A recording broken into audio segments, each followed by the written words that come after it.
आणि ही दुसरी फवारणी झाल्यानंतर पुढच्या 4 दिवसांनी चौथ्या दिवशी आपल्याला तिसरी फवारणी घ्यायची।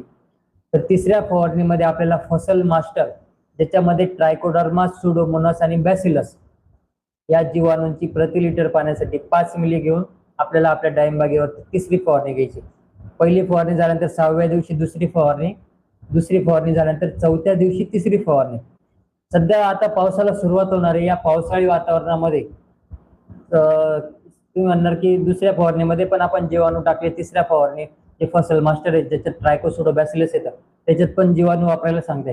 तर या पावसाळी वातावरणामध्ये, जास्त आर्द्रतेच्या वातावरणामध्ये तेल्याचा सुद्धा हा बॅक्टेरिया आहे आणि जसा बॅक्टेरिया जास्त आर्द्रतेच्या वातावरणामध्ये वाढतो तसे आपले जे काही उपयुक्त जीवाणू, जे काही बेनिफिशियल जीवाणू, तर ते बेनिफिशियल जीवाणू सुद्धा या जास्त आर्द्रतेच्या वातावरणामध्ये, पावसाळी वातावरणामध्ये वाढतात। त्याच्यामुळे या आता पुढे पाऊस चालू होणार आहे, तर या पावसाळी वातावरणामध्ये जर आपण या जीवाणूंचा जर आपल्या डाळिंब बागेवरती जास्तीत जास्त वापर केला तर आपले उपयुक्त जीवाणू वाढणार आहेत आणि हानिकारक जीवाणू हे कमी होणार आहेत। तर त्याच्यामुळे आपल्याला या आपल्या उपयुक्त जीवाणूंचा आपल्याला आपल्या डाळिंब बागेवरती वापर करायचा आहे।